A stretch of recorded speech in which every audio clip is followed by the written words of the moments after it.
Well, another week, another price change from Tesla. A lot of people are getting a bit frustrated with this, but they are trying to adjust their pricing. I don't necessarily have a problem with this one. I'll tell you in a second what it is. I guess once again, I would prefer that if they would kind of let us know in a sort of a better fashion rather than somebody like Electric or Inside EVs reporters finding out on their website and just reporting it to us. Just more of an official push would be nice, but let me tell you what it is and what I think about it. And of course, always looking forward to your comments and see how you feel about it. All right, all of this is coming up next. Taking over the world, electrifying the world, electric. Thank you to those of you who are joining me live on Patreon. Welcome to the number one source, your number one source of unbiased electric car news. And if this is your first time here, well, go ahead and click on that subscribe button down there so you don't miss anything moving forward. Okay, so let's talk about the price change that Tesla had over the weekend. And this one is relatively reasonable, but I'm not really sure why. So they've upped the price of the 75D Model S and Model X by $1,000. Now, let me remind you that at the end of this year, and pretty much anybody who's putting the orders in right now for one of those is going to have to pay more than people who have been buying it all along, because I'm talking about here in the United States, because we have a $7,500 tax rebate for most of the people, and that will be cut in half. So essentially, they just kind of added another $1,000 on top of that. From the very beginning, the difference between the base model back in 2012 when I was buying mine and now is already $10,000. So base model of Tesla Model S have gone up by $10,000 already, $11,000 now, and then there will be another a little over three, almost $4,000 because of the tax rebate cut here in the United States. People still keep buying them. The production is at around 2,000 Model S and Model X per month, per week, I believe.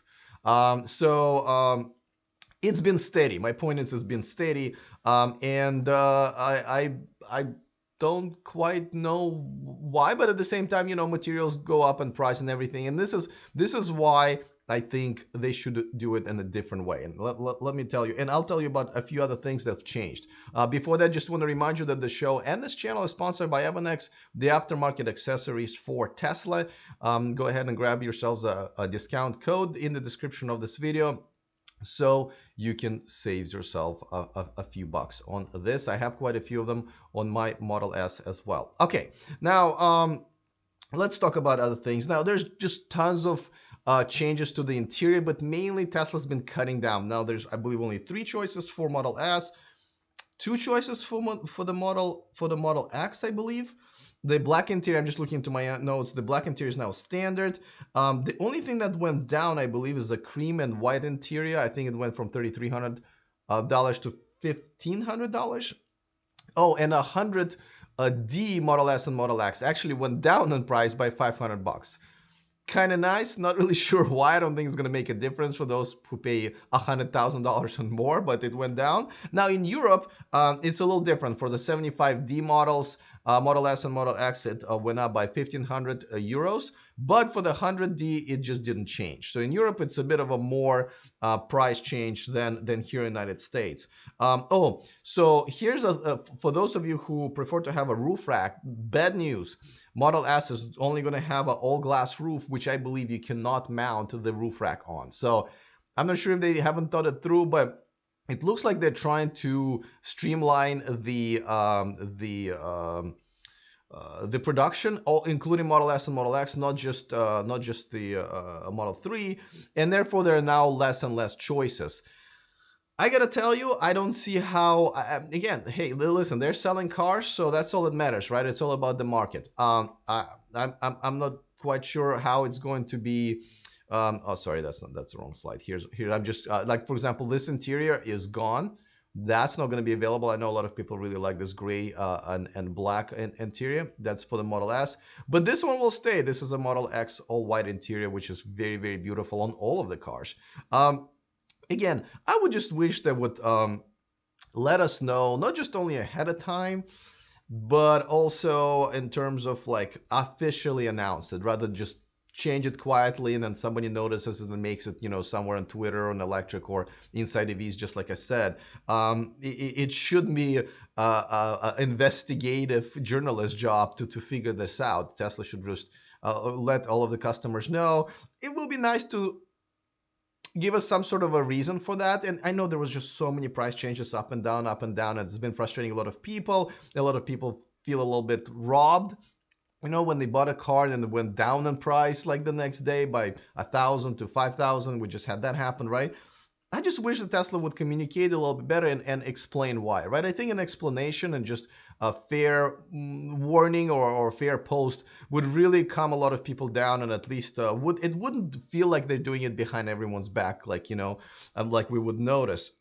So yeah, an official announcement, an official explanation why it goes up in price, even if it's like, hey, we're just keeping up with what the inflation of all of the supplier parts and stuff like that. And I think most of us would understand. Let me know in the comment section, you guys, what do you think about this and how Tesla should present it, or maybe you guys are perfectly fine with the way it is right now.